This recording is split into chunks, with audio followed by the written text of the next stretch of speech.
Hello and welcome to the weekly Glenn Powell podcast. My name is Jeremy. I'm just kidding. We're not And the I'm Glenn Powell and I'm Glenn podcast. Powell. Oh, Glenn Powell's here. I'm Oh, just shoot. kidding. My name is Ken. Well, guys, just kicking it straight off because we are in part two of our Glenn Powell season. Season 7 is now officially the season of Glenn Powell as we watch Hitman, where he, plays a hitman. Yeah, Not to give anything away.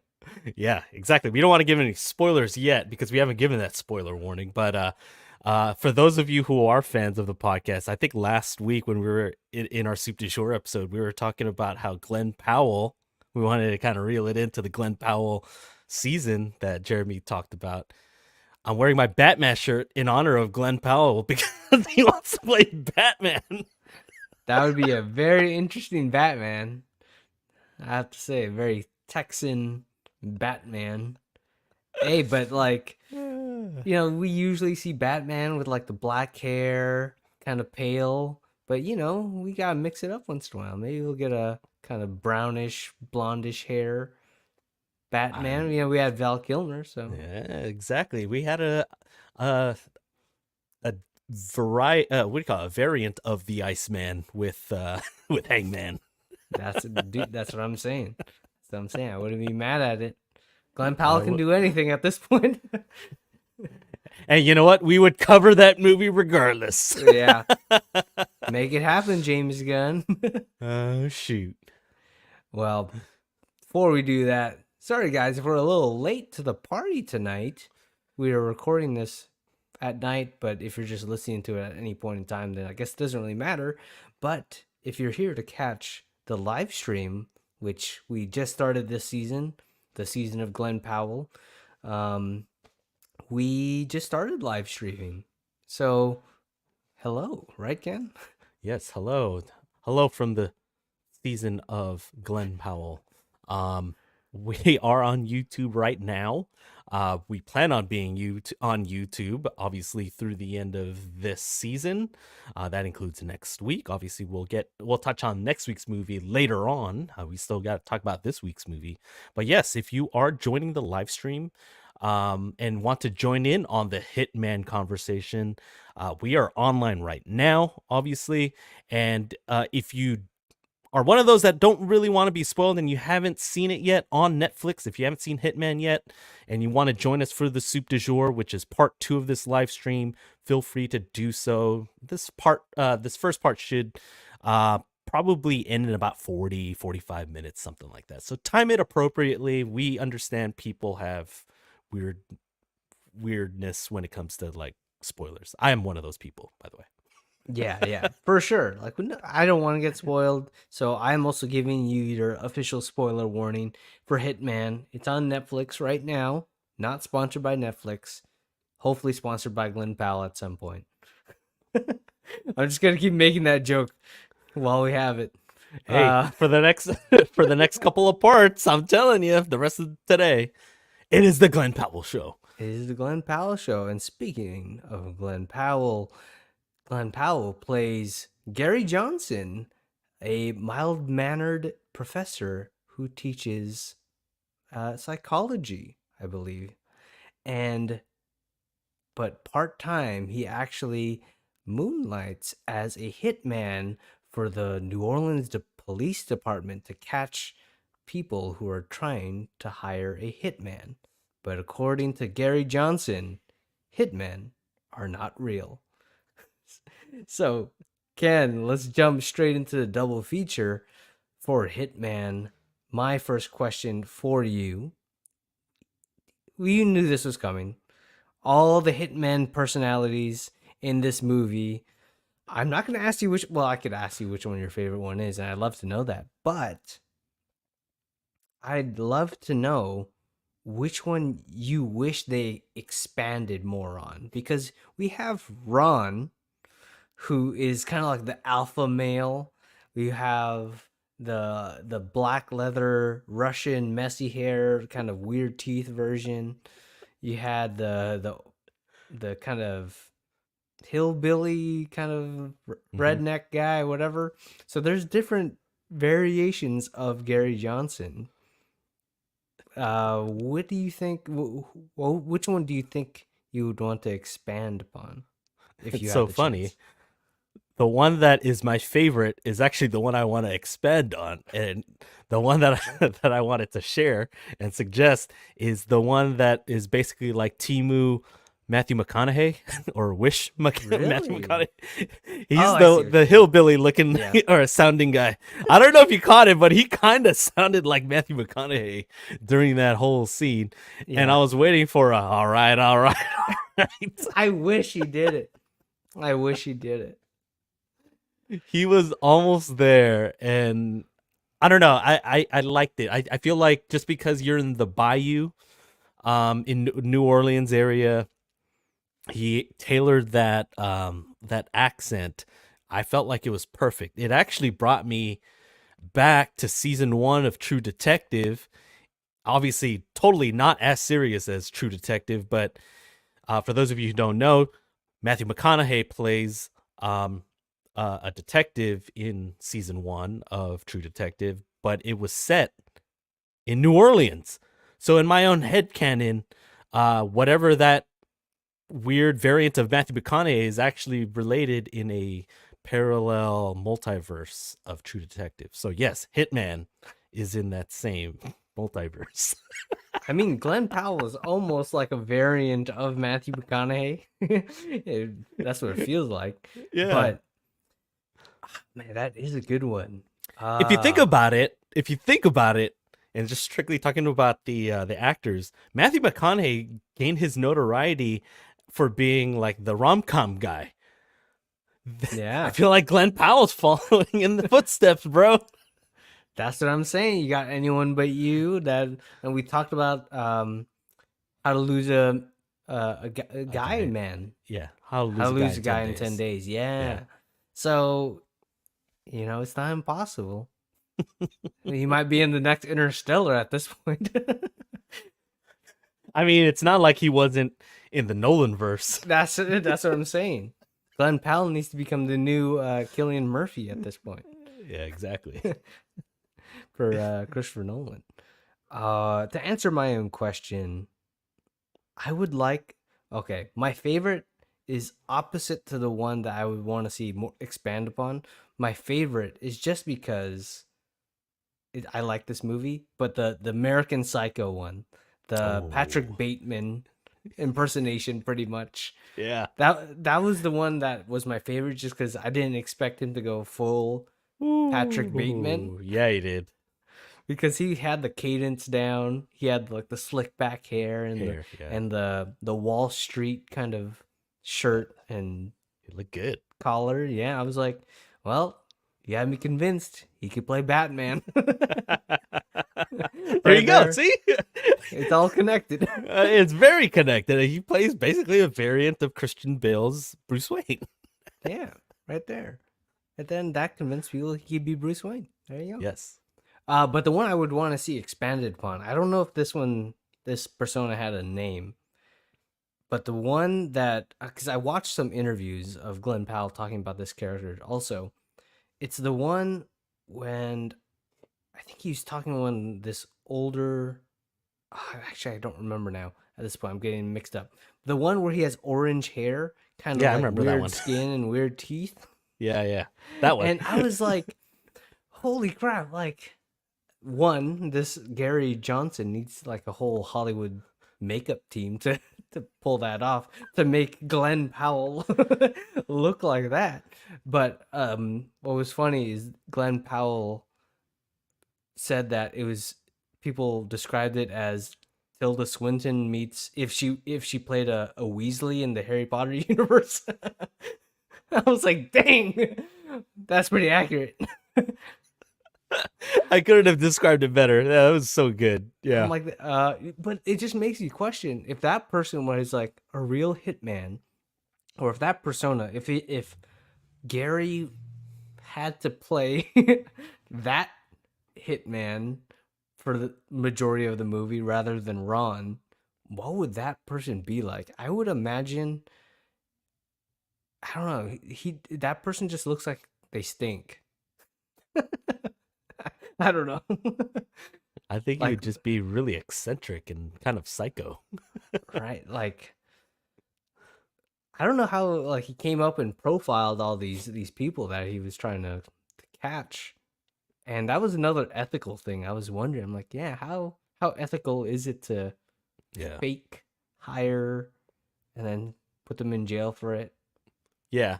Yeah, because It's that was one of the things in the movie. yeah, that yeah, they did touch on it like when they would cut to the courtroom scenes, right? Yeah, So I'm glad they addressed it. I'm sure it was probably talked about in pre-production and everything, especially if they would consult maybe law enforcement or just someone familiar with the law. right. Especially since it's inspired by a true story. Right, right. But I just wonder, how would that hitman kill them? Yeah, Looks I'm like it. curious. Yeah, I'm curious how you what his weapon of choice would be, or what his signature killing method would be. Yeah, that version looks like a poison person to me. You know, I don't think they would like want to get their hands dirty. Almost be like an OCD type of hitman, Yeah, very like clean, germophobic maybe, even though yeah. they're like stinky. I don't know. Well, let me ask you this, since we're Okay. talking about alter egos. This is not my question, by the way. Which killing method do you think would there be for each of the characters? Like, say for example, the American Psycho guy, variant guy in the suit. Well, How do you think his? Do you think he'll be killing similarly? I think he would be. Yeah, he would Okay. definitely. I think he would have fun with his victims a little bit. Okay. He would. They would picture Paul Allen, Jared Leto, Okay. Yeah, yeah, and yeah. maybe use an axe. You know, There you but go. How about the uh, hillbilly guy, Matthew McConaughey, Timu Matthew McConaughey? shoot, that's a good question. How would they? Oh, probably Just shotgun, maybe. Just shotgun him, but then store him in the back of like a real run down like pickup, mm, and maybe like push it into a river. You know, mm. they I'm wouldn't kind. burn the truck though. They would put it into the river. Okay. I'm picturing. I know you haven't watched Kill Bill Volume 2, but I'm Mhm. picturing Michael Madsen's character because he's kind of a hillbilly or whatever. Obviously, he was one of the assassins, so I'm kind of picturing a little bit like that. Maybe just a little bit more hillbilly-ish. Okay. Yeah, that works. Russian Hitman, All probably right. the easiest one. Just maybe a regular silencer. Yeah. Because wearing the leather gloves. Uh What huh. else is new? Yeah. Yeah, regular silencer. Either that Oh, or like a sledgehammer. Seems like oh, a true. kind of a burly Russian guy he was playing. Yeah. Then we talked about the red hair guy. How about Ron? Oh, Ron. Oh, Ron. I was thinking Ron Weasley. No, no, no. um, Ron. Oh Yeah, man. because I mean, obviously we spent the most time with him, Right. but we never really got to know like what his killing method would be. Shoot. I mean, he kind of made it up in the the first time he went in, right? He kind of developed that Ron personality in Yeah, terms of I think he would be the guy that would be fairly smart. Maybe strangulation, yeah, like I think that would be it. something hidden, something Yeah. more subtle, and then like chop him up and throw him into the gators and all that stuff. Mhm. Was there any more? There, I know. Remember, there was like the long-haired guy with the beard. Kind of looked Yeah. like, man, he kind of looked like he belonged on the Bee Gees or something like that. Shoot, let me see real quick this picture of the hitman. And then there was the. Remember, even did it. Oh no, that was the same one. Remember when he was like coloring his teeth also? Oh, right, Like right. he had a grill. I think that was the same one. I Beanie was with gonna, long hair and the beard. yeah, I was gonna say, well, how would Gary Johnson kill Okay. Like somebody? Gary Johnson wouldn't be able to kill anyone. Well, I think the ending of this movie would beg to differ. Yeah, that wasn't really his kill. It was Ron. Oh, that's true, huh? Kind of just finished him off. That was yeah. He just was smart after, but yeah, I don't think he. Just the fact that he got scared off when Madison was talking about killing or whatever. He's like, I'm Gary. Who the hell is Gary? That was hella funny, dude. I was like, the way that Glenn Powell played that, he was like all alpha male, like, oh yeah, Oh, so I'm good. Ron, and then like his voice went up a whole octave. Even his mannerisms Yeah, became very beta. yeah, he started hiding, kind of like what? Yeah, that perfectly like his physical acting in this was really good. Very good, very good. He switched on a dime sometimes for sure. There wasn't any more, right? That was I think those were the main ones, main at ones, least. right? Yeah. All right. Well, for my half of the double feature, I figured you were gonna ask something similar to that, which is why I actually had notes on it, Hmm. with a few of them anyway, a few of the alter egos. Um, for my half of the double feature, in your own head canon, only because remember, I guess they prefaced it right, the movie that is based off of Gary Johnson's life, Hmm. but it's based on it. I read that they were going to, kind of do a movie on his life, but then they took creative liberties. And one of those creative liberties is that whole plot to that they ended up killing the husband Jasper. Oh and yeah, Jasper, and they got that's right. away with it. Um, and they lived happily ever after. That's all fiction. Yeah. So in your own head canon, because again, this is fiction now, this part of it Okay. is fiction.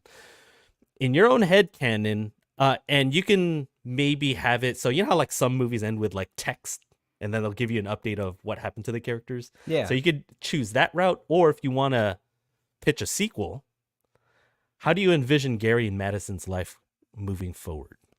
Okay. Because they actually did have like that ending sequence where it's like, oh, this was based on what's his, Gary Johnson, Mhm. except for the part where he didn't kill anybody. Yes, yes, Right. yes. In my own head canon, I think wouldn't it just be depressing if they just got divorced like 2 years later, after their kid, um, because we got that whole like epilogue at the end. Yeah. Um, if I were to pitch a sequel, because I think they're just gonna lay low in terms of like whatever they're doing. But if they were to kind of be thrust back into like a Hitman 2, I want to say there would be like a huge like actual organized crime um organization where they actually tried to hire uh like a Ron, a whatever hitman, or they tried to multiple hitmen, Hmm. but then obviously they're all the same person, but they actually tried hiring different ones, but it was like different people of that organized crime, and then they actually Gary has to come back and fake hitman all of them again for like a organized crime thing. I think that would be pretty crazy because it's like imagine it's like, oh, Ron has to like get Ron in here. It's like make sure that Ron's here, but also make sure that uh the Harry Potter the Weasley one is here. It's like, oh shoot, then Gary has to figure out like how am I going to be basically two people at the same time type of thing. Right, right. I think Oh, that's what I interesting. would want to happen. Hmm. Okay, okay. That sounds interesting. So you would do a full-on sequel, I like? would do a full on sequel, just fictionalized. Oh man, that would be fun, actually. Like, what kind of tone do you think you would like, kind of have, like in terms of a similar tone? Would it be or more serious? I Um. I would go pretty similar tone, and Yeah, you can have the some character silliness. of Madison come back and Uh. actually try to also like play other characters too. Yeah, Like you because I. double down buddy cop kind of thing. Yeah, yeah. Okay, mine is my ideas are kind of similar to that in that I feel like, obviously you catch up like in a sequel. You catch up with them, they're living happily ever after, but I feel like the New Orleans Police Department finds something like a loose end based off of, what the events of this first hitman, and now they're kind of on the run. Hmm. They kind of do like maybe a little bit of a like a chasing, but they get away. They maybe go to a different country. Now I'm channeling my inner born supremacy where they're kind of hiding out a little bit Yeah. in a different country. And then during that time, they're obviously trying to move from place to place. Um, they will, you get a little bit, you could do a little bit more of the sillier part where they're going to be dressing up, trying to play a little bit of a Bonnie and Clyde, Mr. and Mrs. Smith type thing Mm, now. yep. And then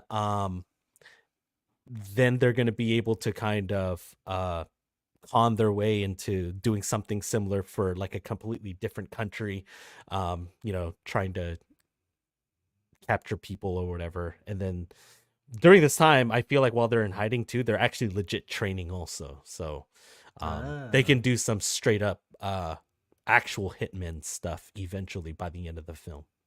I think that would be pretty cool too. Because I Yeah. did like when I first heard about this movie, I was like, "Oh, Glenn Powell and like a little bit of action movie. That would be kind of cool."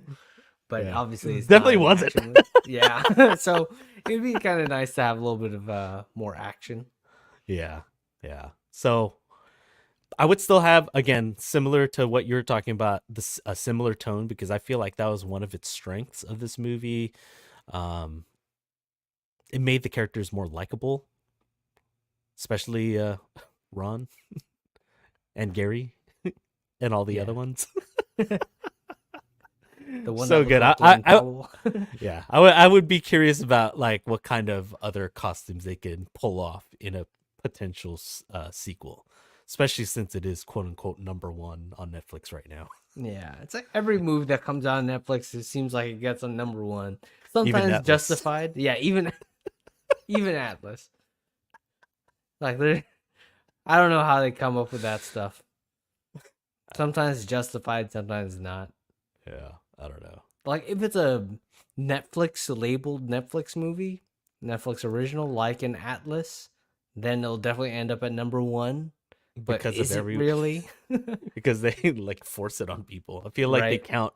I feel like they count like when you watch something and then they force like a Netflix like trailer on upon you if you're not really on the remote right away, and then I feel like that counts as like a stream Yeah. in their world. Wow, you're hovering over it, right? And it just automatically plays. It's like, Oh oh, we no, got you. we got oh, we got a full minute. Got to round up to a minute. Damn Shoot. it. That's all the views are from Atlas. Yeah, pretty much. I was like, oh, Simu Liu's in it. I'll watch it. Oh wait, never mind. It's not good. I watched half of it and I Oh fell really? asleep. Yeah, I watched half of it. It was Okay. pretty. It was pretty bad. Crap. All right. And you know what? I remember in a previous season, I think it was this season, a previous episode, you were talking about how you like movies in general with mechs. Keep the streak alive and do not watch Atlas. Okay. Sounds good. That's all I'll Holy crap. say. I don't know if I'll ever finish it. We'll see. Time will tell. I mean, that's what I said about another Netflix original, Six Underground. Oh, yeah. I saw 30 minutes of it, also turned it off. Yeah, it was bad. I decided to just, you know what? Let me just get comfortable. Yeah. Anyway, let's get. I think this is a perfect time. We're talking about some random stuff. We'll go into the dailies where we can talk about anything we want to in Hitman. Ken, I'll let you go first dibs. on some of this stuff in Hitman because there's quite a bit of stuff to talk about. Yeah, yeah. I only have one thing. So obviously you could take the lead after this part, but Okay. if we were giving out weekly reel awards and I was coming up with the outline for this episode, I would make sure to have best quote on here because just that interaction um with what was it Claudette and Phil as they were talking Oh. about Ron when when they thought they hung up after the conference call. Yeah. Okay. I'll just Wait. Did they oh yeah. think that they hung up, or did I they think do that on purpose? I think they literally missed the button because I think they zoomed in and they hit the volume button and I can't tell if the disconnect button was right next to it or something, but yeah. Because my interpretation of that was like she did that as if like she kind of forced that conversation to get Gary to be fully on board with being the hitman instead of Jasper. Like give him the confidence to Wait, do that. this is the one after it didn't work out, right? After the whole Madison interaction the first time. Yeah. See, that's what I'm saying. Like that's why at least that's how I interpreted it. It could be that they were just talking about Ron. I think they were just talking about Ron. That's how I read it. Yeah, I need to go back and watch that little bit then because I interpreted that. Oh, she was giving him a confidence boost. Yeah, I mean, that was one hell of a confidence boost.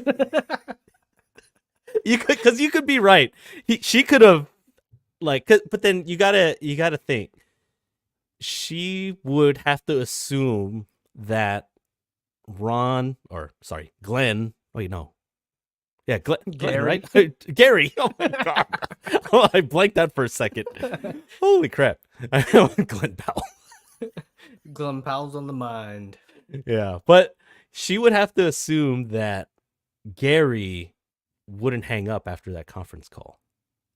Right, yeah. That's why I thought I read it as she disconnected and then said, "Oh, okay, we're disconnected. We could actually talk about Ron or Gary and like how he's hot as Ron or whatever." Yeah. Ron is effing dope. Yeah, but he's like a Caucasian Idris. Yeah, that was good. Oh shoot. Dude, Claudette had all the one-liners. She was like, "Yeah, I would get blackout drunk with Ron, and I would rip out my IUD for Ron."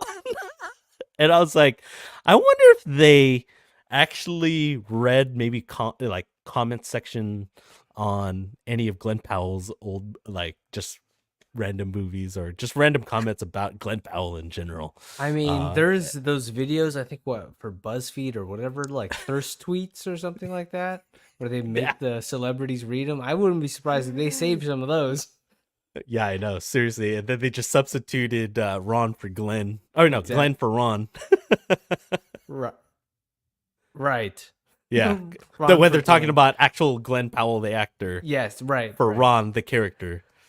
Right. But man, even Phil had some one-liners about the whole. Yeah, he had some crazy stuff, man.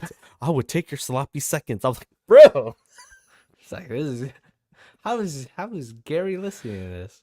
No, man. But yeah, that was arguably my favorite part of the movie especially the Caucasian Idris. I literally busted out laughing out loud. That was such a good line.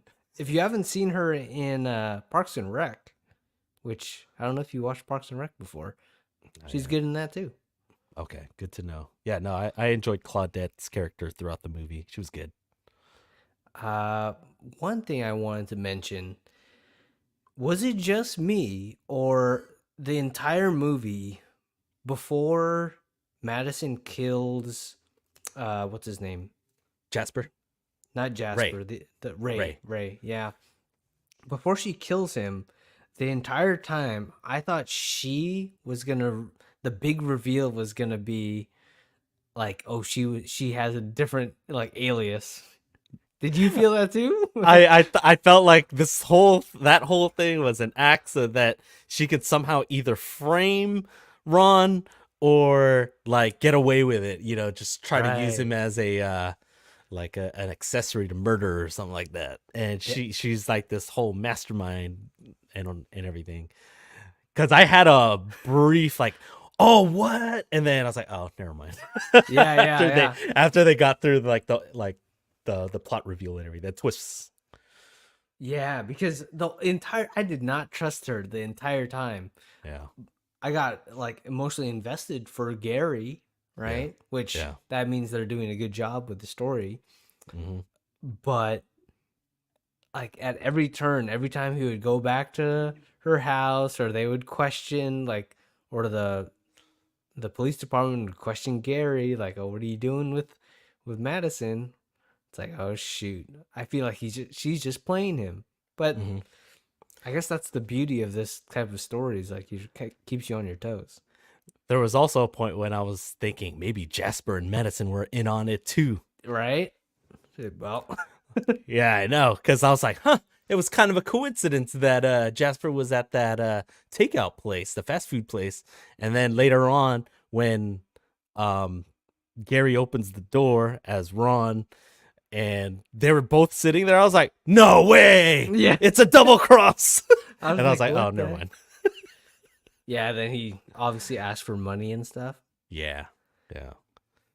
By the way, Yeah. I had to rewatch that um twice, that last scene, because apparently I don't know if you caught it, but I think the whole drugging happened before they got there. Because like the entire time where we join Gary in that scene, what do you call that? Jasper never drinks anything. I don't know if you Yeah. caught it. Yeah. I remember they had drinks there, and at the Yeah, beginning of the conversation, Gary, walked in, and then Jasper was like, "Oh yeah, grab a drink, whatever. We already started, yeah, or get me another drink, or something yeah. like that." So, um, Because yeah, she, initially, because I wasn't really fully paying it. I was just obviously paying attention to the dialogue. I didn't know that. I for some reason thought that he took a drink of one of the new drinks that she mm, busted out, and when I was kind of getting a refresher a little bit, and I was like, wait, I don't think he drank anything. So it happened off screen. yeah, that's crazy, dude. She literally murders two people, like. And see, that makes me question Gary a little bit in this movie version of Gary. Like, you gotta watch out, man. I like she might turn on you, because yeah, she kind of went full on killing these guys, eat like without even thinking about it, and in terms of not consulting Gary first. Yeah. Well, I mean, I think he took what his ex-wife said about like relationships or whatever. Oh yeah, I forgot exactly what was said, but he basically just overlooked a lot of stuff by ending up with Madison. yeah, yeah. That I mean, their chemistry though, off the charts. That was crazy. I was like, this is getting a little nuts in terms of this romance. But yeah, their chemistry at making Glenn Powell and Sydney Sweeney look like they're like friend zoned. Whoa, that's Right? actually high praise. No, R- that's. I mean, I cannot disagree. I mean, they were both smoldering. Whew. Yeah, because when they were in, I think that one club when they're just talking, I think, or Yeah. outside that one restaurant, and then they run into Ray right after. It's Mhm. like, dude, their chemistry, every line, you're just like, ah, holding my breath. He's like, dang, these two are. It's like, how are they gonna survive each other? Yeah. All pie is good pie. Oh, such a good line. I love It's how such a they good end the line. movie with that too. Yeah. Oh man. Shoot, But oh, by the way, there was another. I forgot to mention when we were talking about lines. There was another yeah. one. Remember when they Gary was holding that class outside, and then one of the students was like, "When did he get? When did our teacher get so hot?" I'm like, "It's Glenn Powell, man." And like he just took off his glasses at that point and stopped wearing jorts. It's the jorts. It's the jorts. But Because jorts are making a comeback now, man. there you go. Freaking John Cena needs to bring him back. I think so. But like for me, the my like only my main nitpick in terms of Glenn Powell playing Gary is that even when they try to dress him up as like the nerdy teacher, he's still Glenn Powell, right? Yeah. I'm like, you Yeah. need a baggier t-shirt, man. Like I can still see your Glenn Powellness, your Yeah. this sounds wrong. I was gonna say I can still see your hangman. Whoa. You know what I mean. Whoa. Whoa. Woo. I'm His glad I watched Top Gun Maverick, because if I didn't, I'd be like, exactly. whoa, bro. It's like your Top Gun is showing.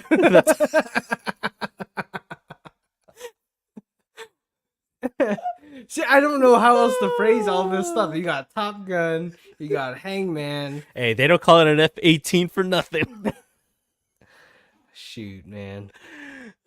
Shoot. Oh my god. But You know, that's what I'm saying.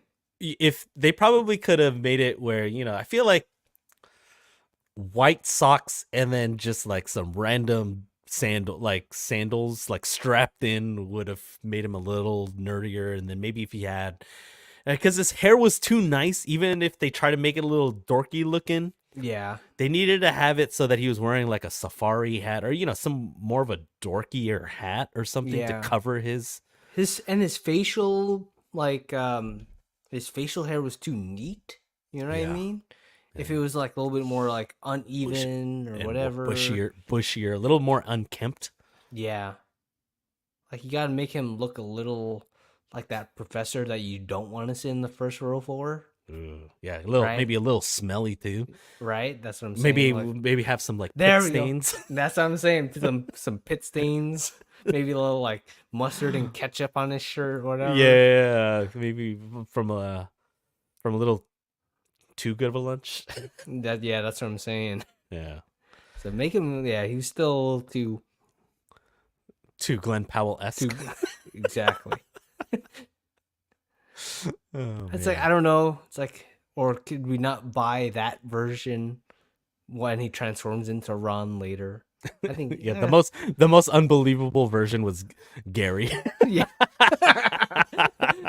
I don't know, man. That Matthew McConaughey one. I'm just kidding. Oh, shoot. Let's go into. Well, actually, is there anything else you want to touch upon real quick? No, it was just those quotes. I'm a sucker for quotes, and this one Okay. had some pretty good ones. Well, I guess nitpick. I did like this movie, and I know we're going to talk about it a little bit more in the real review, but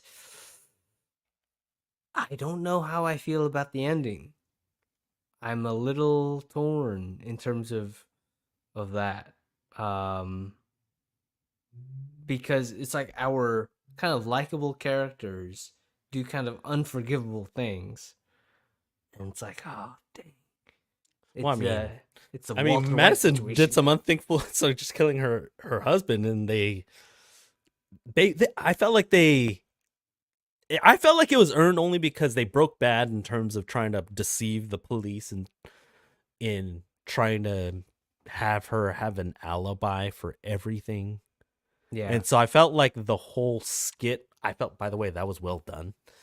It reminded dude. me, Yeah. it reminded me of a drawn out extended version of Samuel L. Jackson and Chris Evans from Winter Soldier. Yeah. And so I felt that's where they really broke bad. Yeah. Or but it's like did they really break bad? Because we also had dialogue and descriptions of Ray being like an abusive husband, or neglectful husband. You also got Jasper, who is accused, or not even accused. I think they got full on like yeah, I mean, he video was suspended of for an actual reason. Yeah, yeah they revealed that he police was doing brutality, some pretty much. shady stuff. Yeah, the two teenagers and then some other stuff that he was doing. And he was a known racist. I mean, Yeah. I think they touched on it briefly with some dialogue. It's like, oh well, Jasper's not the best of characters anyway. The police are not going to really miss him. Is Mhm. essentially what they rationalized it with. Yeah, see, that's what I'm saying. It's like, okay, um, I don't know why this. But they kill two people though. That's Yeah, still that's the thing. murder. They still killed two people. I was gonna say the angel and the demon, like on my shoulder, but I don't know. I thought of Daredevil and Punisher on my shoulder. Daredevil would say that's still murder. I'm a Mm, lawyer and I'm blind. But on the other side is Punisher. It's like screw them. They're dirty. They're yeah, like waste of human space. They deserve to die. vigilante So man. vigilant. That's what I'm saying. So in a way, they could be seen as a hero for getting rid of these bad people. Yeah, Or like the Dark Knight. yeah, that It all comes yeah. back to Glenn Powell, bro. He's gonna end up playing the Riddler or something. No, I'm just kidding. No, they already did Riddler, but they No, not in James Gunn's universe. stockbroker. Yes, he's gonna come back as Bane, and then it's a whole nother cycle. He'll beat up a Wall Street guy too. Oh shoot. But Ken, let's jump into the real review. I'm excited to know your I Love You 3000 score as well. Yeah, I know. I feel like I've praised this movie too much. Maybe my real review probably a little consistent with what we've been talking about so far in this episode. So for my real review, straight to streaming movies are mostly forgettable. We should know. I mean, we've covered our fair share over the past 7 seasons. Hitman seemed different from the jump, though. And I don't know if we become blinded to Caucasian Idris, aka Glenn Powell, that it was bound to be at least decent. But when Jeremy put this movie on my radar during our last off season, it sounded at least entertaining. But then it happened. It was really the announcement that it was going straight to Netflix that actually tempered my expectations. So I don't know if it's because I had tempered those expectations or if I really did enjoy this movie's twists and turns.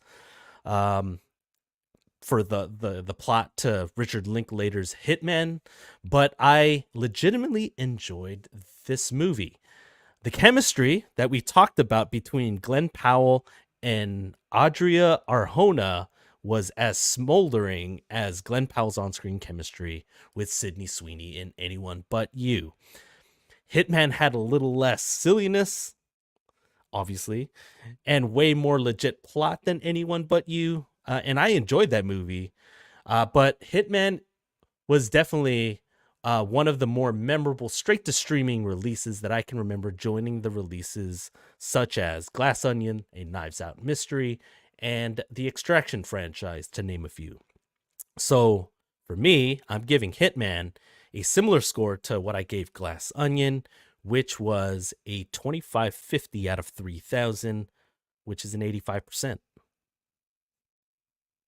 Nice. I feel like we watched the same movie. Oh no. Here we go again. We reached that part of the Yeah, episode, did we? I think so because in I guess spoiler for those who haven't watched last week's episode, when we said that for Furiosa, we kind of tied again. So and apparently with everybody else too. So that was the first time we had a All four, right? all four all Guess the across the Rotten board. guessing the Rotten Tomato score. Yeah, I guess like you, me, the audience score, and critic score, All all the same. the same. Wow. I That don't think that'll ever happen ever again. well, I guess we'll see this week. No way. Because in my opinion, Hitman hits its mark for the most part. It gave dark humor and suspense to the story that I was like really looking for. Especially the suspense part. I did not expect that to happen to kind of be that elevated, like what's going to happen to Gary Johnson next. I actually also didn't expect such a steamy romance between the characters of Gary and Madison, but it really worked with the tone, especially when they're chemistry is very deadly. The first 2/3 of the movie had me totally gripped and on board with these characters, but also the final 10 minutes of this movie is kind of where it loses me a little bit.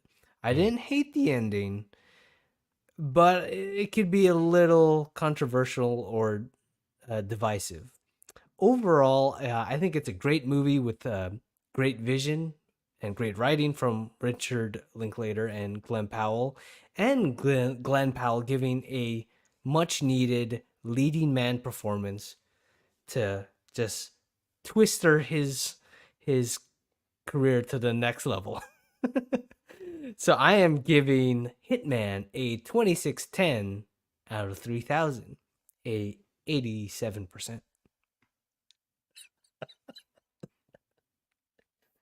That's so What funny. happened? You that's so funny that you actually hated the last 10 minutes. I liked it, but you still gave a higher score. I mean, like, I did give it a higher score. It's like I said, I'm still kind of contemplating. I A didn't little bit. hate the ending, Yeah. but it's just like, oh, It that did not felt go the way I wanted, I think. it felt very happily ever after. Yes, Yeah, I think that's the thing. I think it felt too easy at the end. It almost felt like the opposite of, well, not opposite. It felt like Once Upon a Time in Hollywood, Mm. where everything kind of just goes crazy at the end, Oh yeah. Oh, and yeah. then it just ends. I'm like, oh, Mhm. okay, there it Yeah, it is. was kind of a quick, sudden ending. And actually, if I'm honest, since we're on the topic of the end, I completely forgot that was Madison's daughter, right? From from her marriage, or was that? I don't even remember whose daughter is that supposed to be. I think that's Gary's daughter. Was that Gary's daughter? Shit, I don't I know. think so. I fr- I need to rewatch the movie. I mean, Yeah. I've only done the one watch. I only watched that one scene twice because I was like, wait a minute, I Except have to that, rewind the whole drinking scene. So yeah, the scene with the phone, like, and them planning the skit, that was so good. oh, I had to replay that too, just so I can get I can document the quotes. Man, that was Yeah, good. yeah, man. All right, Ken. That we gave our scores. Now it's time to guess the Rotten Tomato score. I currently have 9 points. You have 8 points, so it's just a tick right there. So, Ken, what are you guessing for Hitman? Ah, I wasn't sure honestly how to score this. Um, I figured maybe because I liked it. I don't know. I feel like this one. I'm going with my gut. I feel like I like this movie a little bit more than the critics, and so I just went a touch lower on my guess, 83%. Okay. See, I have the same rationale too. I'm like my Glenn Powell, Yeah, my Glenn Powell bias. lenses are on, but I think like I've guessed my own score. Oh, I you did guessed 87. 87. Okay, that's pretty close. Yeah. Ballpark. So here we go. Rotten Tomatoes is giving it a Whoa! 97% on Rotten Tomatoes with 222 reviews. Okay, I was wrong. That was Well, good. I don't know about yeah. 97%. Yeah, I was like, honestly, like, yeah, I thought I kind of lost that. I was like, oh shoot, I guessed too high. I was like, oh crap. I thought I had it in the bag when you said 87. That's what I'm I was saying. like, It's like, oh, well, 97%. whew. Yeah. So I guess updated score. We finally don't have a tie, Ken. Glenn Powell finally wanted to break the tie. Yeah. So I Man. have 10 points. You have 8 points. But there's Mhm. still plenty of season to go in season 7, aka the season of Glenn Powell. Yes. And obviously we'll pick up the season of Glenn shortly.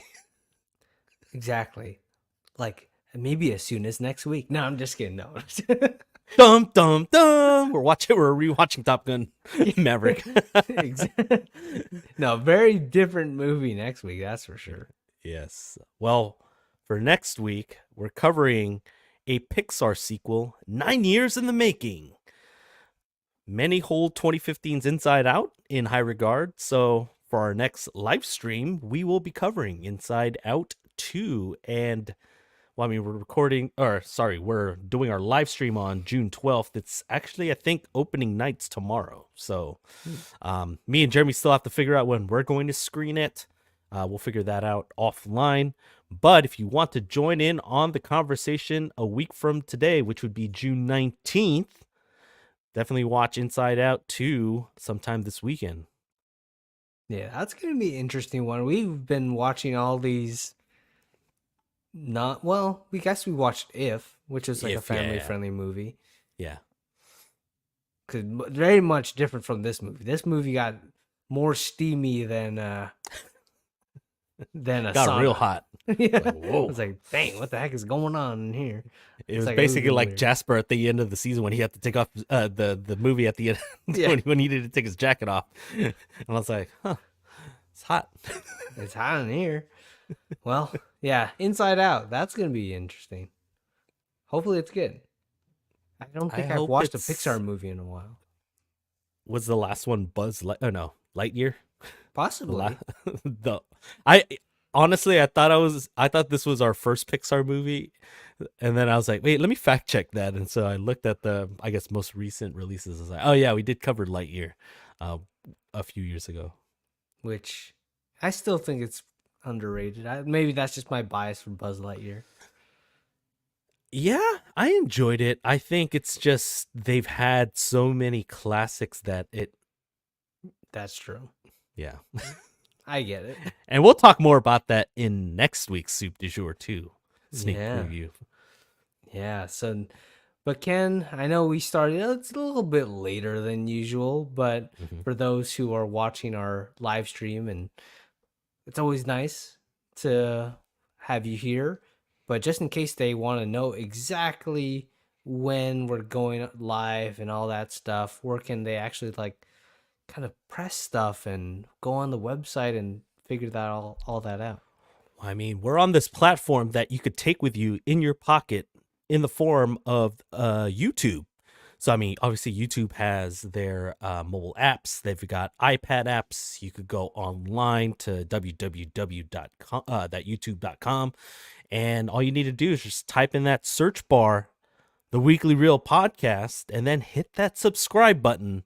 But more importantly, don't forget to hit that notification bell so that you get notifications on when our next live stream will be. And again, just as a reminder, it'll be a week from today on June 19th as we talk about Inside Out 2.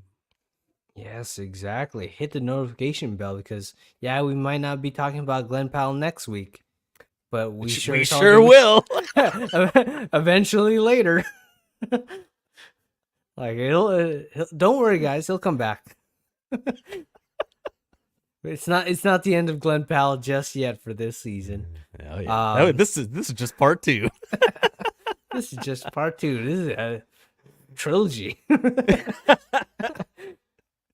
So if you want all the updates and all the reels, that's gonna be on Instagram at Weekly Reel. Check us out on Instagram. You can follow us on stories. You get even up to date stuff on like our stories there. Sometimes stuff happens. We need to throw out a real quick announcement that'll be on Instagram. Twitter. We also have TikTok, where you'll see all the edited versions of some of the stuff that we talk about, our real reviews. If you don't really want to see like spoilers, let's say you miss a week and you're deciding, oh, do I want to watch Hitman or next week or something like that? Go watch the TikToks because those are spoiler free like reviews on there, and then you can come back and listen to the rest of the episode. So yeah, TikTok, Ken puts a lot of work into it, guys, so don't make him feel bad. I won't take it personal though, but yeah, check it out. All right, well, Ken, How you feeling? Well, I'm kind of hungry. I kind of want some soup. I thought you were gonna say some pie. Oh, yeah. Well, all pie is good pie. There you go. Well, we'll see you next week on the reel. Oh wait, I forgot where the button is. Here it is.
Welcome to part 2 of this live stream. Jeremy, it's time for the soup du jour. Ooh, what's the soup du jour? Well, it's the soup of the day. That sounds good. I'll have that. Yes, soup du jour. It's always delicious, and it's one of our delicious shows that smoldering hot sometimes, especially All with a little bit of croutons. there we go. All soup du jours are good soup du jours. Whether you want a cheesy or a little bit more like vegetable-y or however you like your soups, it's still good because it is the soup of the day and the soup du jour. Okay, all right. Enough hijinks. The soup du jour, guys. For those of you who are joining us for the first time for this second part of our live stream, soup du jour is where we talk about movie and TV topics. And so, obviously, this is part 2 of our live stream. In part 1, if you missed it, we just covered Hitman, starring our favorite in the world, Glenn Powell. I think we had a lot of I wonder what the over and under for Glenn Powell references we had Yeah. in part 1. How many times did we gush over Glenn Powell in part 1? It's probably like 100 at least, and I'll bet the over. Dang. Oh man, but yes, we did cover Hitman, and so for this week's soup du jour, we thought it would only be right that we reveal our top 5 Hitman films. And so, Jeremy, do you want to do the honors of leading us off? Yeah, so to remind the audience of those who sometimes get a little angsty and a little in the comment section, like especially on TikTok, you know what I mean? Be nice. This isn't the definitive be all of all top fives of all time. Be nice to Ken, especially. I don't know why Honestly, you guys are picking on Ken. Honestly, I don't care. Yeah. Just because like I'm comfortable in my own watching habits that I will admit when I haven't watched a movie yet. There is a lot of movies out there, and surprise, surprise, I haven't watched all of them. Exactly. So if you have, good for you. Right? Yeah, I mean, it's like, dang, if you watched all those movies, man, Yeah. one, good job, but also, I don't know if you find the time. Right. Well, and for those of you who are just joining both me and Jeremy in the Weekly Reel podcast, when we actually had our secondary show, I was known as the TV guy. I used to just watch more TV shows, and this podcast has forced me to watch more movies. This is actually one of the reasons why we started this podcast. So I'm playing a little catch up. So I don't take it personally, but yeah, I think it's kind of funny whenever people take their movies this serious. But Exactly, especially when I only made this like top 5 like 10 minutes ago. You know what I mean? You know what I mean? It's like, oh, well, I gotta make something. But these are like still genuine thoughts, and I like all these movies because my honorable mention, kicking off honorable mention, I'm gonna go Looper. Ooh. Yeah, kind of a bounty hunter hitman movie starring JGL and Bruce Willis. I rewatched it maybe last year. It's like better than I remembered. I was like, what the heck? I'm trying to do my best JGO playing Bruce Willis. It's a weird face, man. I don't know if it can completely worked, but yeah. My number 5, I'm going David Fincher's The Killer, starring Michael Fassbender. Yeah. I really enjoy that movie. Very much a slow burn movie. Go check it out. It's on Netflix. Speaking of Hitman on Netflix, The Killer. Number 4, I am going Bullet Train. Because much more wacky than The Killer, but every time I watch that movie, very rewatchable. Number 3, I got Tom Cruise in Collateral. Because Collateral, I think, is it's underrated movie. I know like people praise it when they remember it, but I feel like it's easily like forgotten in terms of the best Tom Cruise movies. Michael Mann was in his bag. That's what I'm saying. So Collateral, such a good movie with Tom Cruise as a hitman. Number 2, I'm going with John Wick, Chapter 2. I'm going number two. Like this, all the story right is there in John Wick 1, all the actions in chapter 2. The Mm. catacomb scene is still like one of my favorite action sequences in John Wick. Number 1, Ken, I think you might have mentioned this movie recently. I'm going Born Ultimatum, man. Born Ultimatum is like the perfect way to end the Born trilogy on such a satisfying note. But the fact that you get a variety of hitmen, Mm-hmm. including the ultimate Jason Bourne, and you just can't kill Jason Bourne. So I'm going. That's my number one. I know Yeah. it's like the unpopular thing to say not John Wick nowadays for some reason Uh-huh. because Bourne's all like shaky cam.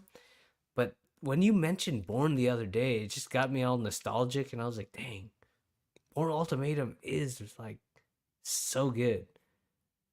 Like if It we were to still have, holds, man. It still yeah, holds. if we were to have Yeah. Hitman in real life, that's what I would imagine it would be.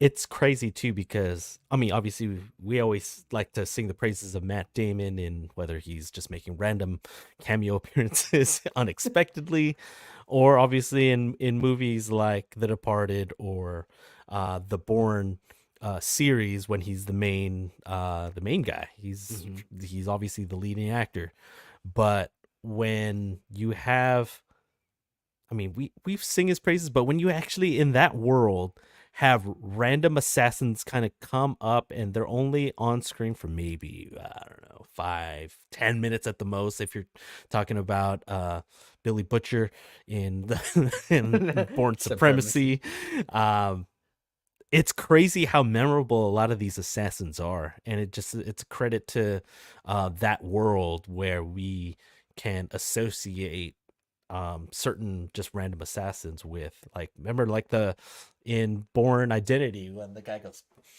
Yeah, in Paris. I was like, oh shoot. yeah, yeah. The pen that he Yeah, stabbed him. Pull that out. I mean, there's you just had some. Clive Owen and Carl Urban in the same movie Oh, there you go. Yeah. as Jeez. the two different assassins. So Mm-hmm. I always forget the name of the one that Bourne chokes out in the bathroom in Ultimatum. Desh. Dash, that's what it was. I, That's such a good scene. I'm telling you, I just watched. I told you right the last last live stream. Yeah, I Yeah. watched all three of them, and they still hit to this day. And I mean, Ultimatum came out in 2007, and it's aged very very well. I mean, certain technologies like flip phones and stuff, but I mean, Yeah. I overlooked that. Yeah. You know, can't be perfect. Yeah, I watched like the freaking Dark Knight and some of the bezels on their TV, man. It's freaking huge. But when the story and stuff is that good, like in Bourne or in the Dark Knight, you don't pay attention to those things. Nah, no, it is what it is. Obviously, that part hasn't aged well, but oh my god, the action, the story, the entire universe, um, the performances, just it will always age very well. I think in the Hmm. future, I don't think it will be one of those where it's like, ooh, that aged really badly. No, Yeah. Yeah. no, good choice for Born Ultimatum as your number one. No arguments for me.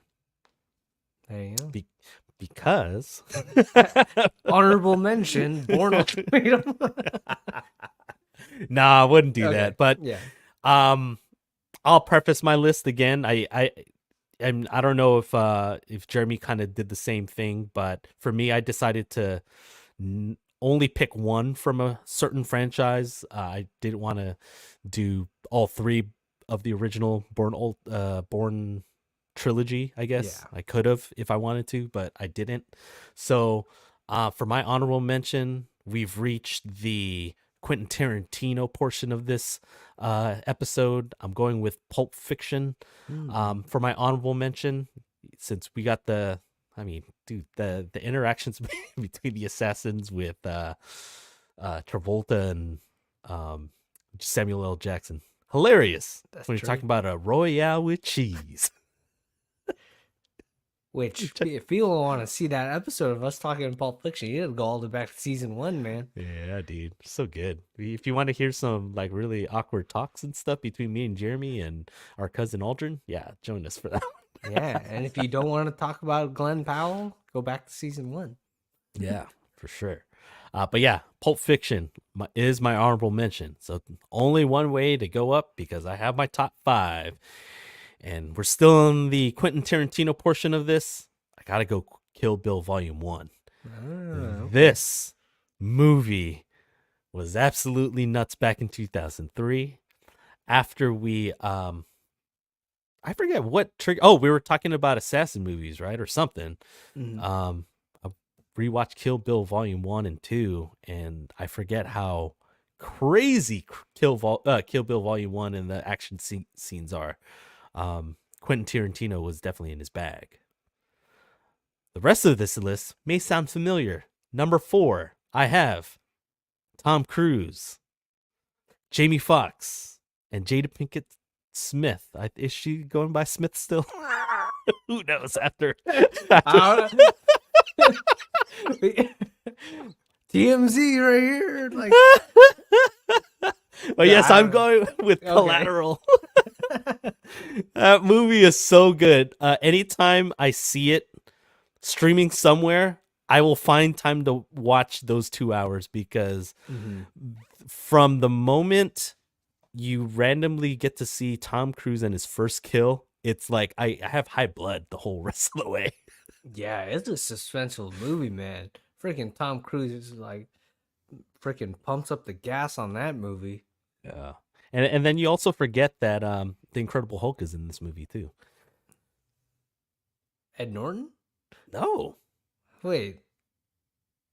Incredible Hulk. Come on, man. Put 2 and 2 together. Mark Ruffalo is in this movie. In this movie? He's the cop, bro. The good cop. That's right. Yeah, you're right. You're right. The reason why you don't think he has like a weird goatee and stuff. You rewatch it. It's so good. That's what I'm saying. Like, I was like, was that Eric Bana? No. Like, the heck? Yeah, come on, man. Current Hulk. Oh man. Okay. Anyway, Collateral's number 4. Uh-huh. Oh, you went there. No, that would be funny though if you was. That would be funny. Different movie. Oh man. Well, number 3. We actually saw these two earlier. The 2 main actors earlier in this season. No Country for Old Men. Oh, Javier Bardem. Oh, bro. Yeah. Javier Bardem as wait, who was he in Skyfall? Dune Part 2? Oh. I don't know. I just remember he's the fanboy. The fanboy. Oh my god, I gotta look it up. Hold on. Yeah, I should have wrote this down. Fanboy. Stilgar.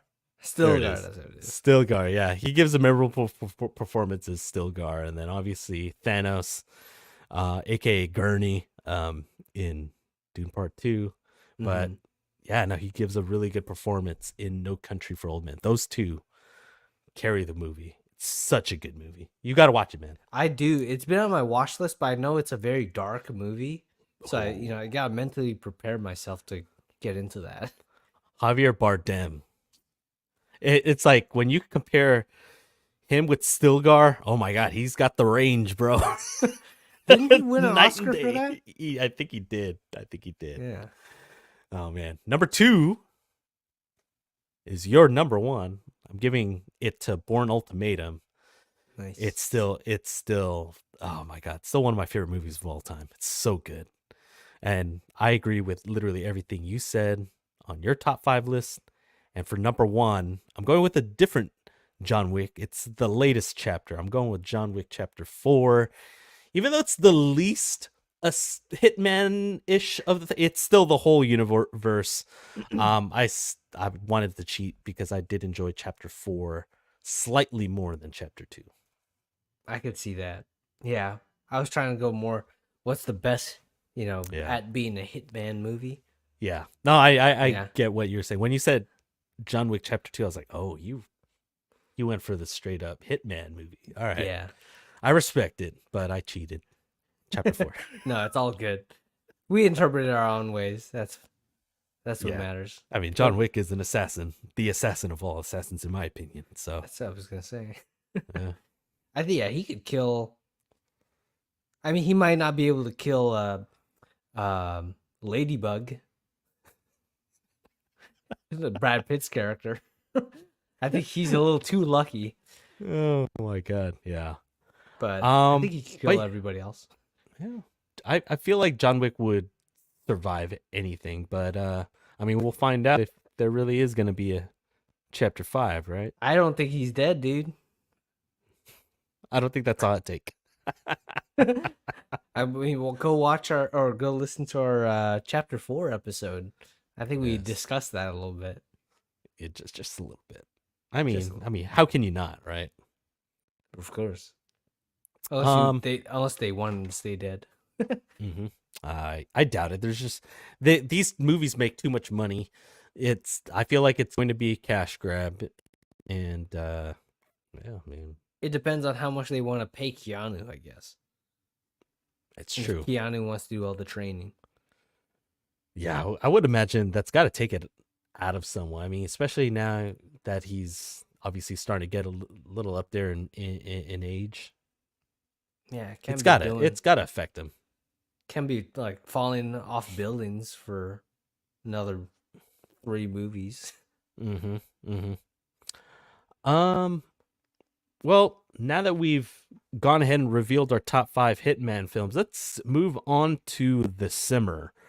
Do you have anything for The Simmer? Because if not, I actually have some more Hitman movies on this list that I not neglected, but I just felt weren't good enough for for my top 5 list Okay, plus one.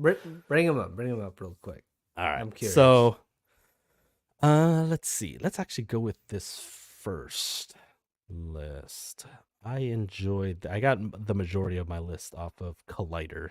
Shout out to Collider.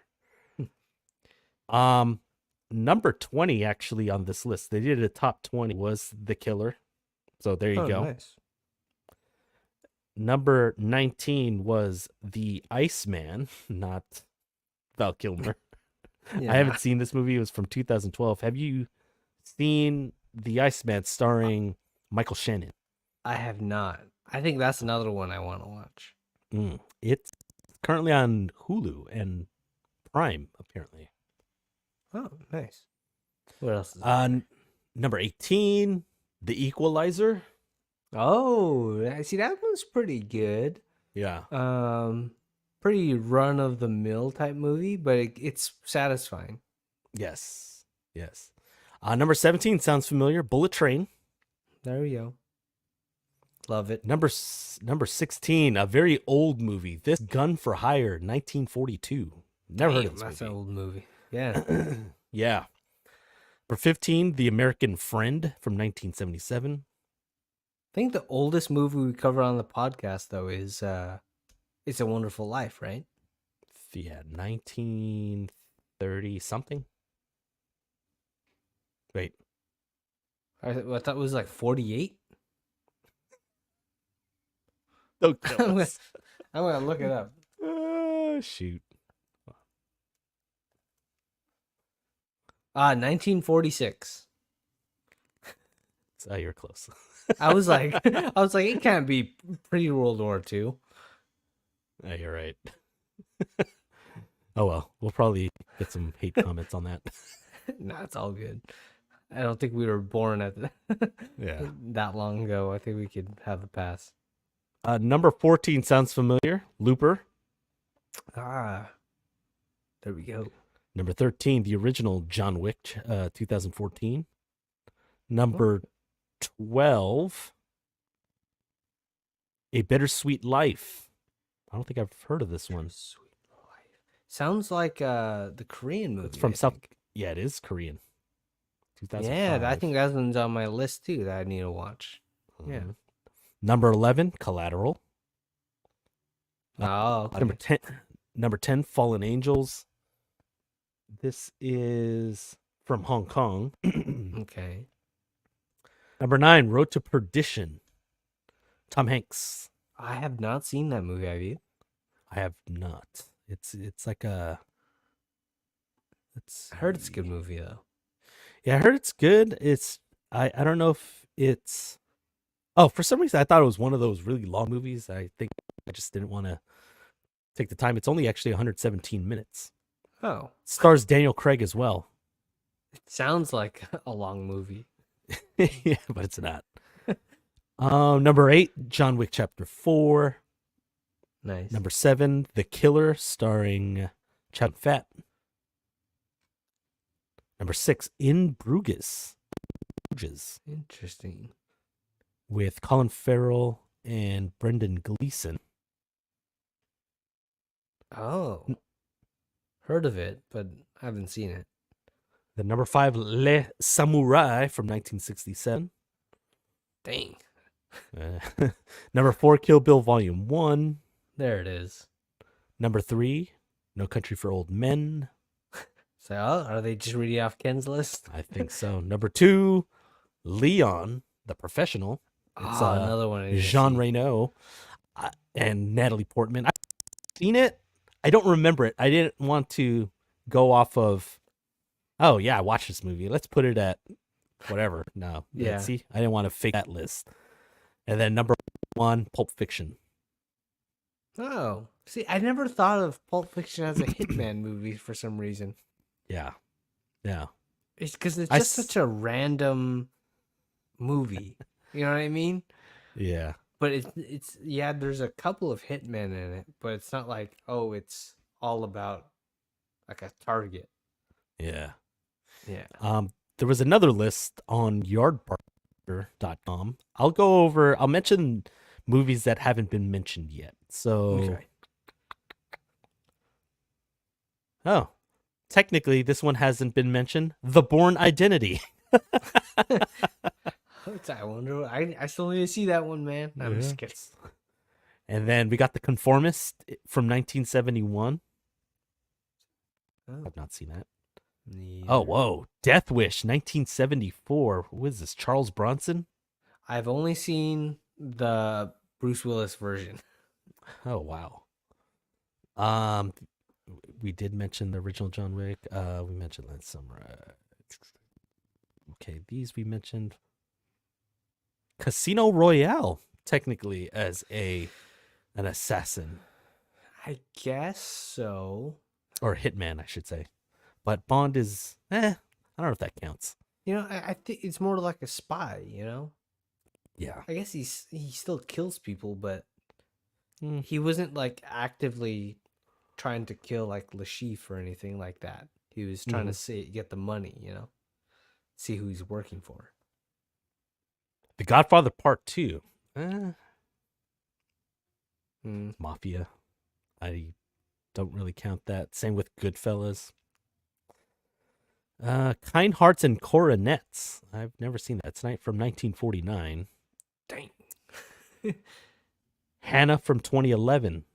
I've Oh seen that movie. no, I've that has Eric Bana in it. Yeah.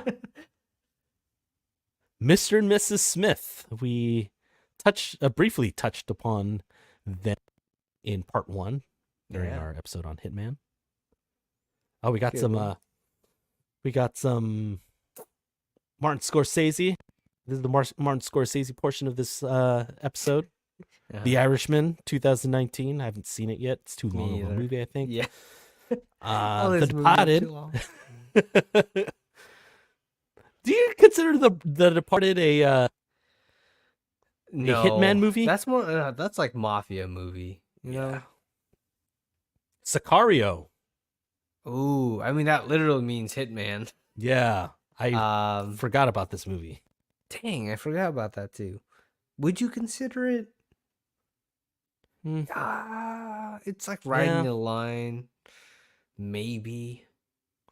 Because it's got that whole drug cartel angle, right? Yeah, but It's that's straddling just the kind of. line. Yeah, I wouldn't necessarily categorize it as a Hitman movie. Yeah. Same with Mafioso from 1962. Oh, I technically haven't mentioned. Well, I kind of did actually. The Bourne Supremacy. I just wanted to mention it again. Yeah, Taken. He's got I a guess. part. Oh, speaking of Hitman, I forgot to mention it in part one. They're talking Uh-huh. about. Remember that one guy? He was like, "Oh, do you have a particular set of skills?" Oh yeah, yeah. That's so dumb. What I would you forgot consider about that Taken Taken reference. a Hitman movie? It's more, I guess, maybe Yeah, straddling the line again. Same kind of motivation as in Sicario, like revenge story. yeah, yeah. So That's what our previous list was. It was a revenge that's movie. yeah, But I was like, wait, why are we seeing some of the repeats? But yeah, that was more of a revenge plot. yeah. Because literally, like John Wick is an assassin. He's a Yeah. hitman Hmm. for hire. You know what I mean? Yeah. Yeah. But those were like the main ones. There was like a list of top 85, but I think that's a I think that's a little lot. bit too much from IMDb for me. Seriously. A top 20 and a top 25 already were pretty good. I think that suffice. Yeah. Um any more as far as Hitman movies? Hitman movies. Shoot. I almost was gonna say Hitman the Yeah. movie with Yeah. not Glenn Powell, but like Agent 47. 47, yeah, from the video Yeah, game. for the Yeah. video game, but those were not good movies. So, Yeah. which by the way, I read that 'cause I don't know why I just thought of this. Timothy Oliphant, who played Hitman Agent 47 in one of those movies, is gonna voice a Terminator in the Terminator anime.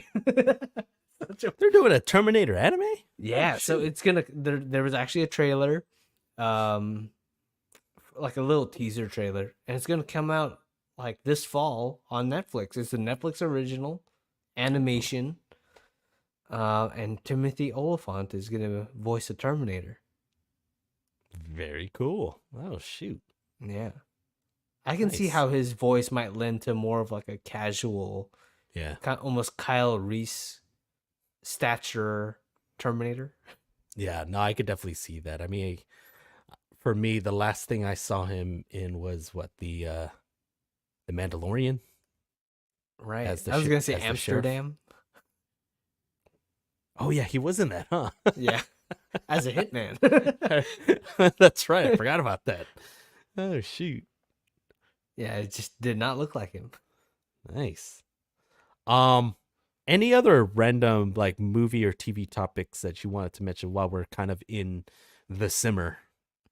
I think that's it. Nothing too crazy's happening. There were some interesting trailers recently, Mm. but nothing too crazy. Not Wait, anything yeah. notable. What was the most recent one that was pretty big? I feel like I watched something and I was like, oh, wow, did you watch the trailer of something? I forgot. Alien Romulus was one I saw the trailer for, and I was like, Oh, yeah, that oh. looked good. That looked good. So I hope it's good. Oh man, I'm just very skeptical. Yeah. Well, I hear good things about the director and Yeah, some of the horror stuff that he's done.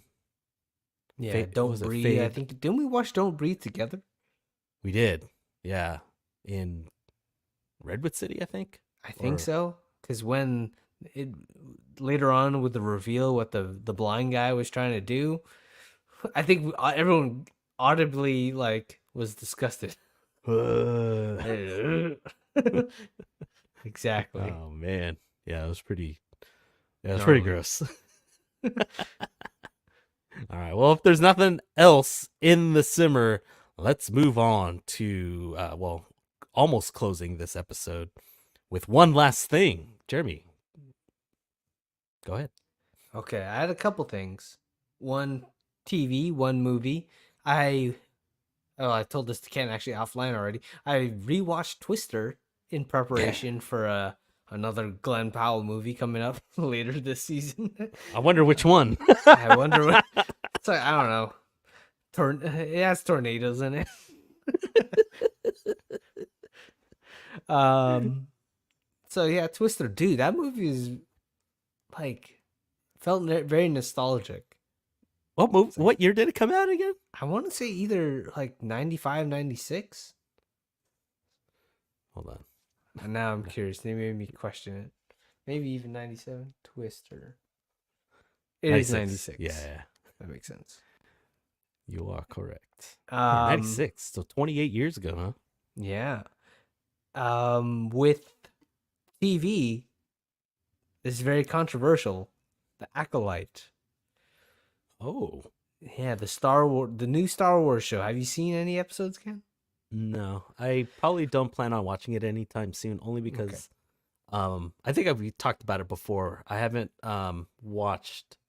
I'm not caught up on any of the non-Mandalorian shows, so Okay. I kind of want to watch them kind of in release order. So with Acolyte, I gotta I gotta watch Andor, Ahsoka. And wasn't there one other one? Shoot, maybe. I'm honestly, I'm kind of behind too. Yeah. But I've been watching this show. It's interesting in terms of some of the decisions it tries to make. In terms of like its timeline too, it almost Yeah. tries to pull a. It out like takes place 100 years before the prequel trilogy, Mm. so it could kind of just do its own thing. But some of the stuff it does, I'm enjoying some of the stuff, but at the same time, there's some like plot holes that I hope they explain or things that aren't. I know a lot of people just like say it's like complete garbage, Yeah. but I like right now, I think it's like the pacing's actually pretty good. Some of the acting's kind of rough, honestly. Yeah. And some of the decisions in terms of the story, I don't know why they did that. So, Okay. but it feels like I just want to watch Star Wars. So after this, I'll probably finish watching Ahsoka because I was already on episode 4. Then I'll probably go watch Andor after that. Nice. Okay. I know that they just aired episode 3 because I came across a post. Are you caught up all the way on through episode 3? I am. Okay. I'm hearing mixed things, obviously, about the show, but I'm hearing even mixed things about episode 3. I heard like so far it's the best episode of the thing, but I also heard that it was trash too. So Yeah. I can't get a gauge on whether or not I will get the urge to watch it sooner rather than later. You know what I mean? Yeah, there were definitely some interesting concepts. Honestly, I don't want to spoil it too much, but I wish that they actually showed episode 3 as it's episode 1. Ah. Like it just like some of the stuff is still super cringy in it. Um Even though it's like still trying to be serious. Uh-huh. But it's not Book of Boba Fett, okay? Like I think that's like Book of Boba Fett just didn't know what it wanted to do. At Yeah. least this show, one thing I have to give it, even though it's being very controversial in terms of Star Wars lore, it's aiming for something. It might not be what everyone wants, if anything, what a very small minority want, but it's aiming for something. Whereas Book of Boba Fett, it's like, let's just put characters on screen and see what happens. Yeah. Ugh. Yeah. I know. I hear a lot of trashing just because. I don't know. Can it be argued that Star Wars fandom is probably the worst? And this coming from a fan of Star Wars. Yeah, I would like out of the fandoms that we're a part of, or Marvel, DC, Yeah. Star Wars, Halo, like Zack Snyderverse. is that It's yeah, got to be its own thing. yeah, that's true. That I feel is, like that one. I feel like that one's the worst. Star Wars, I think, is second. I think so. Yeah, it's just like Star Wars has been just for so long, right? That it kind of like Zack Snyder's just the Snyderverse fandom is just like so concentrated in such a short amount of time. It's kind of exhausting. With Star Wars, it's just like over a longer period, and yeah, I feel like Star Wars fans will just hate on anything recent. I don't know. I just feel like I when think was the so too. I feel like when was the last thing that they actually praised? I mean, The Mandalorian was a while ago already, and But even then, some don't like to point out the Mandalorian. yeah. They're like, oh, there hasn't been a good Star Wars thing since like the original trilogy. That's what like dang. No, I That's think what some there's I've heard that. that generation that will say that Revenge of the Sith is probably like the last good thing that came out. Yeah. Because I feel like the prequel, I think the prequels, I think have become finally nostalgic. I still to this day think that the first two are not great. I still think the first one's a little underrated. I I thought it was mean, actually you two is take hella away, slow, man. yeah. And I like It- two, but Yeah, dang, that's slow. two is just it slows to a halt, um, and is easily my least favorite out of the prequel trilogy. I think the first one just got so much hate from back in 1999 because of Jar Jar Binks that they overlooked a lot of the good parts of what made what was it Phantom Menace like actually legit pretty good. Right? Like I know the sequel trilogy is Hmm. not very beloved. I like it. I Hmm. think The Last Jedi, in my opinion, is the weakest out of the three. Really, I I feel think like that, that's a hot take. yeah, I think it's somewhat I'm of a just hot kidding. take. No, no, I'm No, just really, kidding. it's not. Okay, Now, no, with the Star Wars fandom, that's a very freezing take. I think they hate the Last Jedi the most out of the all of the three. really, I always thought it was Rise of Skywalker. Well, Rise of Skywalker, objectively, is like the absolute worst film of the sequel trilogy. See, I don't think that's the case, but Yeah, except for the cringy, I think the way spoilers, I guess, for the Star Wars, but the way Kylo Ren dies, isn't yeah, just the cringiest thing. Like it's on par with how Miranda Tate dies in The Dark Knight Rises. yeah. Like the physical acting of them dying. I'm like, can we use a different take, or just not show it? They ran Maybe. out of film, man. Yeah, I don't know, man. Um, but yeah, I think I agree. Star Wars fandom could get pretty bad. I mean, Yeah. I love it though. Grew up on Star Wars and just never like stopped. So, Okay, I this next statement will be hot take among Star Wars fandom oh shoot, for you the hate sequel. Darth Vader. No, I'm just kidding. Just because we're talking about the sequel trilogy. True. Okay. Um, I don't think this is actually this first part is not a hot take. It should have been one director for all three to have one Oh united. heck yeah. Whoever it would have been, J.J. Abrams or whoever. It would have just been more coherent. But I I think that because what was the seventh episode? I forgot already now. Force The Awakens. Force Awakens, yeah. Force Awakens will undoubtedly get criticism for being too much of a retread from A New Hope. Mm-hmm. I thought it was a pretty good start. I like the new direction that, and I could be in the, I'm definitely in the minority in this because the Star Wars fandom absolutely hates The Last Jedi, but Mm-hmm. I like the different take on The Last Jedi in that anyone can be, I guess, force sensitive. I thought they opened possibilities for obviously Rey. We didn't know what her parentage was at the time back in Yeah. 2017. And, they were kind of obviously, I didn't like the Finn story with Rose Oh and my god, I everything. forgot. It That's was why. it was pretty bad, Yeah. admittedly, and that's probably no debate for me. That was the weakest part of The Last Jedi, especially considering what they set his character up in The Force Awakens. Okay, fine. Character assassination aside, I agree. That was the worst part. But they opened the possibility for him being force sensitive as well.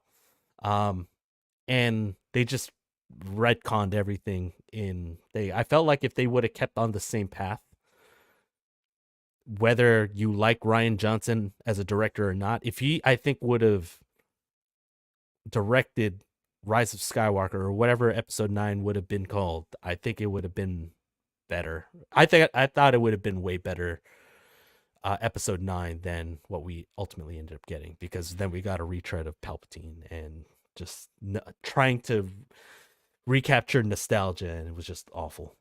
Yeah, see, like I can see like I still like Rise of Skywalker more. I definitely can see.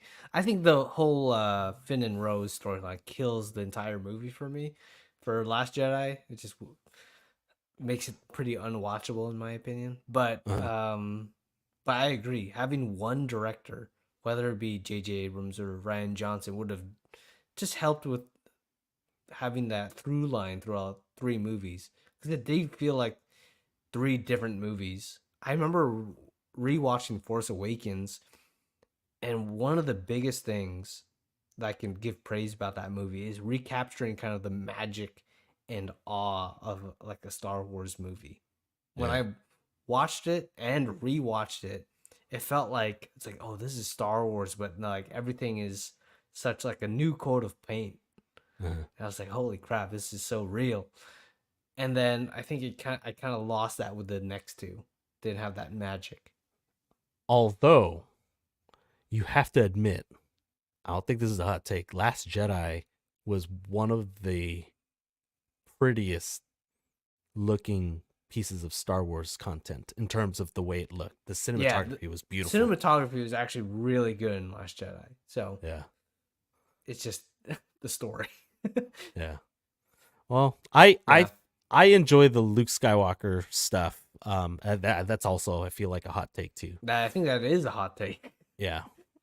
Only because we got him playing the Yoda role that Yoda played in Empire Strikes Back. So he was the one that was training Rey and that whole thing. So True. I wish we had him for more than one movie. yeah, I wouldn't have killed him off. Probably killed him off in the ninth episode. Um, but yeah, I mean, it is what it is. Yeah. Well, good bit of Star Wars talk, but I'll still watch Star Wars. Hopefully, will they ever make a Star Wars movie or show that will just bring everyone together? Probably Nope, not. nope. I don't They think so. they they already played like the nostalgia part of bringing back the original cast. So Yeah. I mean, so I don't hate. It's like we don't hate each other for thinking about different stuff. So I feel like okay, obviously I'm gonna take it back to 1977. Obi-Wan, you're my only hope. yeah, I there you feel go. like Dave Filoni and oh my goodness, Happy Hogan. What's his name? Uh, Favreau, John Favreau. but yeah, yeah, yeah. They're our only hope. Honestly, I feel like they have been consistent with creating universally, critics love it, fans love like whatever content they've created. I feel like those two are the team. If they can nail, I don't they have like a deal to make a feature film? I think so. Who knows? I feel like there's so many directors that are saying you're gonna make a Star Wars Yeah, movie. yeah. You're gonna make a Star Wars movie. So, like, Well, I think Taika Waititi was about to make a Star yeah. Wars movie. So, I think Ryan Johnson was supposed to have his own trilogy.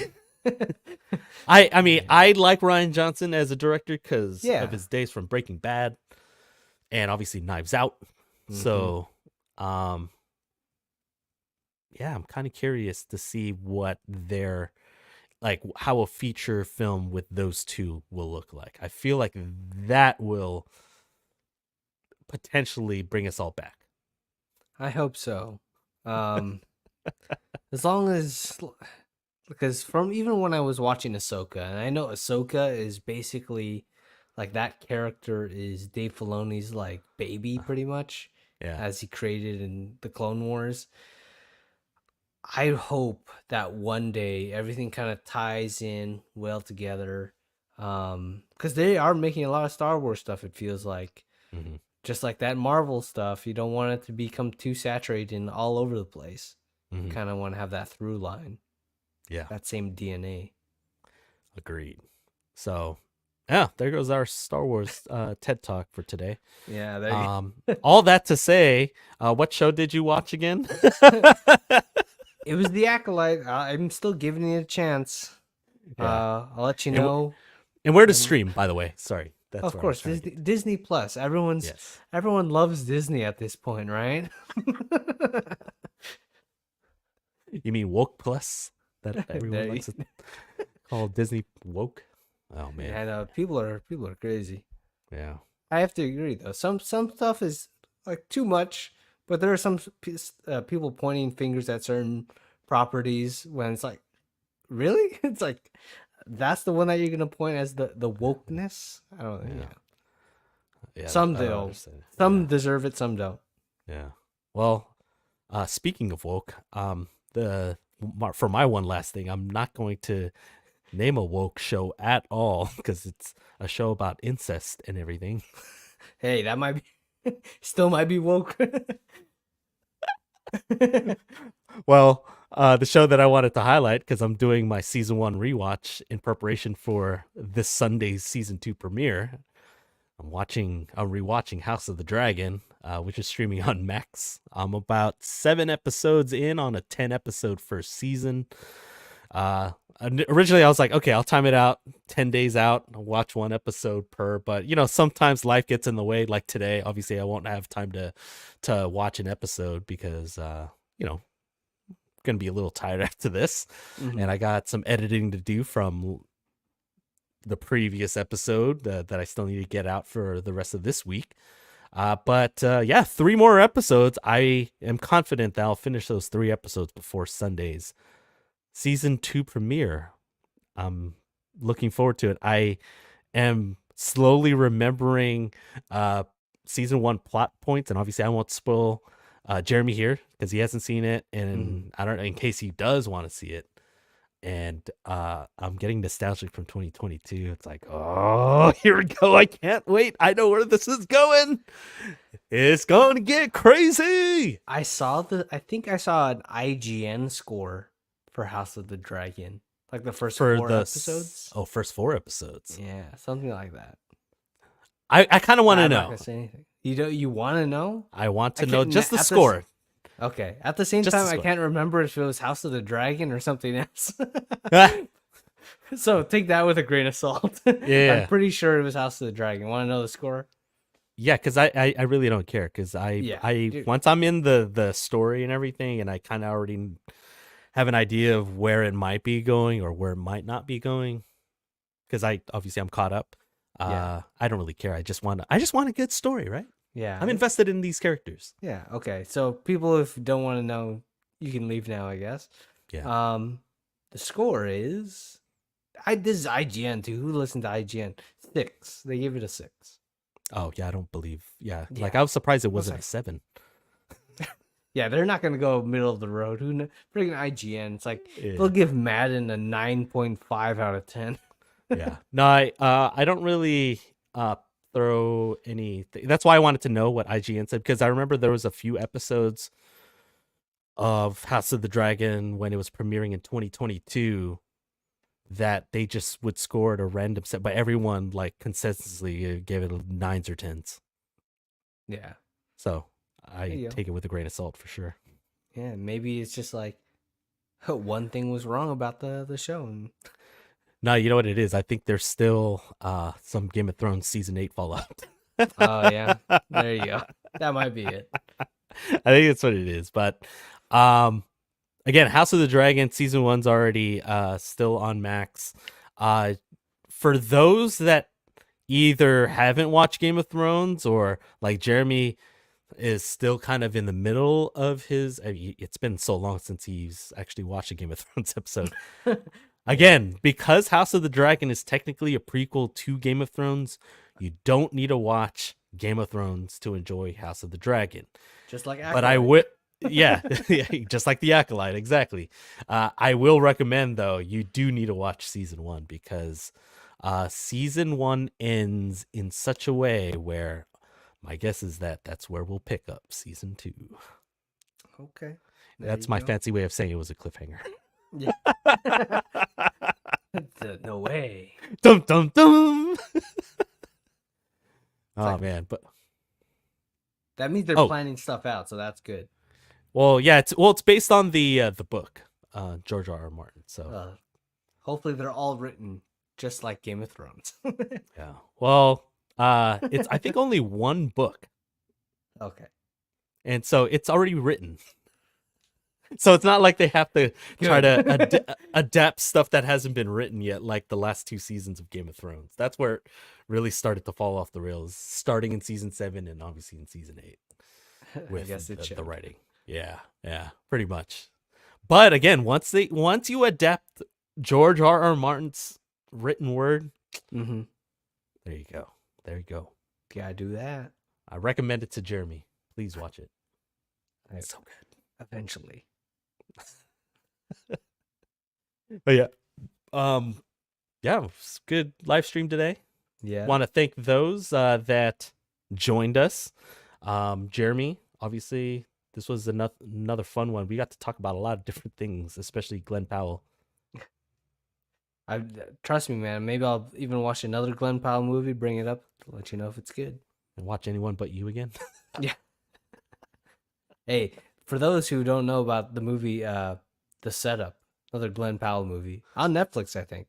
It's actually pretty good. Rom-com, Okay. Matthew McConaughey style. I'll watch another Glenn Powell movie. I'll watch Dark Knight Rises. That's a very deep cut for those that are like, what the heck? Glenn Powell's in that movie? Just be on the lookout. Yeah. Batman I got to bring it back to the shirt. Oh man, but yes, again, check out our part 1 episode on Hitman. Check out obviously Hitman on Netflix. It's streaming now. And again, on behalf of Jeremy and I mean, we'll see you in a week? Yeah, like 7 days. I guess, yeah, a week. Yeah. And yeah, we'll see you in 1 week because that's what Jeremy said for Inside Out 2 on the Reel.